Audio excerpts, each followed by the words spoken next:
Good day, ladies and gentlemen. Welcome to the first episode of Real Estate Talk with Jimmy.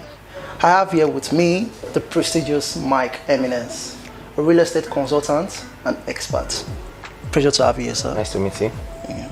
Please introduce yourself to the audience. Let them know how long you've been in the field. Okay. And how the journey has it been. All right. Well, my name is Michael Ojogu, also known as Michael Eminence, and I've been in the real estate industry for 3 years now. Started up as a realtor and branched off into development, but major in real estate brokerage. And it's been a journey of both ups and downs, a journey of some days you go home happy, some days you go home sad, and it's just been an amazing and dynamic journey. But I think one thing that I've kept us this till now is we have a goal, we have something we have set our mind to do, and that's really the drive so far. Thank you. Yeah, that's very nice. That's very nice. So today's topic is just about home tips for first-time home buyers, the common mistakes they make, and how they have to navigate through it. Okay. So I wanted to ask, what is your most difficult client you've ever had? Oh, okay. Most difficult client I have ever had, I would still say, is first-time home buyers. And who are first-time home buyers? These are people that they are giving it a try, a shot for the very first time. These are people that don't own property before now, or they have not actually gone through the purchase process. So it takes a lot of convincing, a lot of follow back, a lot of building trust before those people actually get to invest in properties. Yeah. That's true. It can be very, very difficult. Definitely. You can't even blame them, because most times there are a lot of scammers out there. Definitely. But how can they spot a good real estate agent? Okay, I won't say the word. I won't use the word scammers per se, because when in a case where a real estate transaction goes bad, I blame both the buyer and the seller.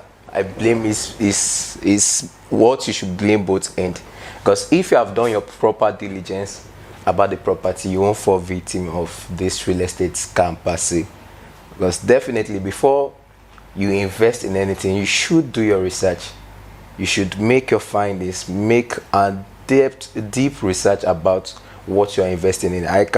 Let's even digress a little bit from real estate. Before you purchase a car, there's instances you have to take your mechanic, go and check the engine of the car, and you check the custom papers and everything. Like, you make adequate research about that car before you purchase, right? So that should also be the case in real estate. Before you buy a property, you don't just say, oh, come and buy property because it's your friend, you just pay. No. You have to do your research. Find out, okay, what is the history of this property?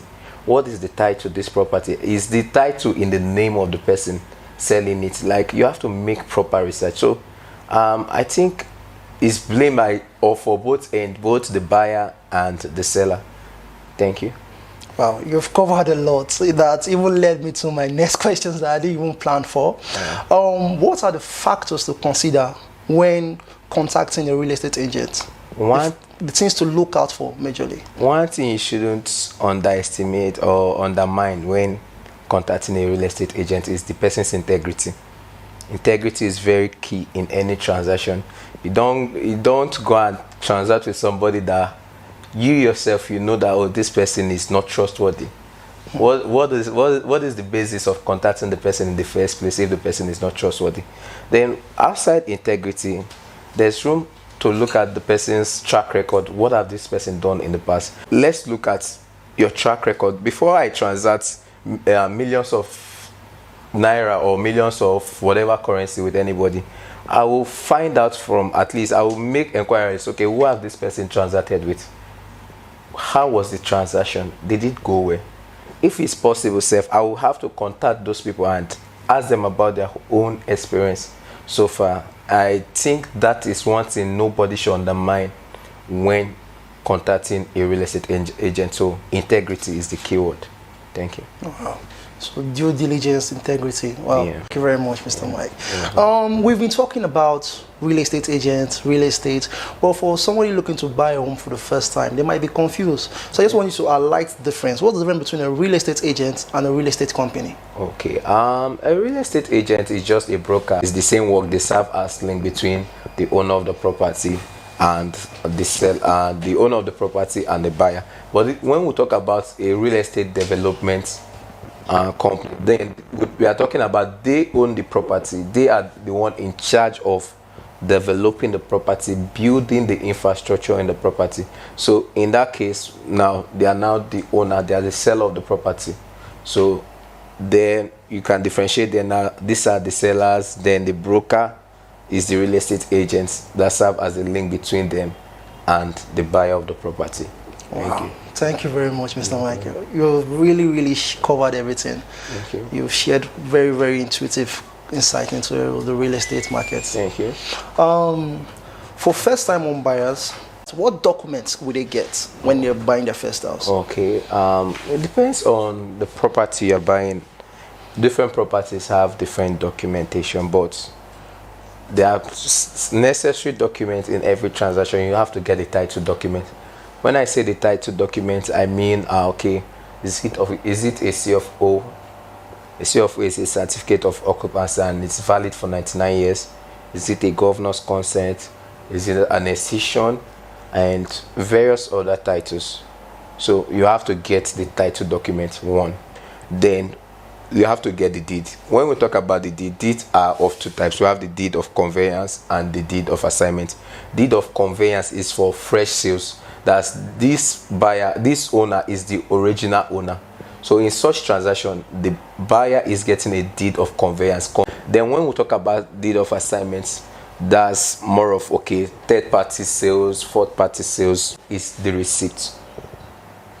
Then you can talk about the allocation letter of the property. You have to be allocated to where the property is, the plots, number, and what have you. So there are different title documents depending on the kind of property you are buying. So that is it. Wow. Thank you very much once again. You're welcome. I really wish we had a lot of time to discuss because you really came prepared, sir. You're welcome. What tips can you leave for them, the first-time home buyers? Okay, first-time home buyers, the first tip I'll leave is just do your due diligence. Go for a site inspection for any property you want to buy. Ensure you are inspecting the property first, either by yourself or through a representative. Know where the property is, so that tomorrow you'll not start hearing issue. Okay, this is not the place again. This is the place. No, you have to go for site inspection. After your site inspection, you have to now start doing your due diligence. Make adequate inquiry. And one of the ways you can make inquiries is you have to go to the Ministry of Lands and Survey to search the land. Okay, is this land still under government is it still under government commitment? Is it committed? When I say committed land, that means it's still under government possession. You have to make that search. Then once you have done with that okay, it's free from government commitment, then you have to start making inquiries. Okay, is this owner matching with what I saw Ministry of Lands and Survey? Because we have cases where the land is actually it's actually not committed to the government, but there's owner issue. You are buying from the wrong person. Like maybe a case where a father has children and one of his son wakes up one day and takes the document of the property to sell. You have to make that search. Okay, is this the rightful owner? Is the person I'm transacting with the rightful owner of the property, or am I transacting with a third party?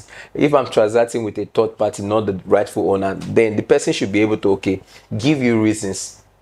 And if the reason doesn't sound satisfactory to you, you have to make more inquiries. Ensure that you cross all your T's and dot all your I's before investing in any property. What we as real estate consultant and expert do is we guide you through the whole process.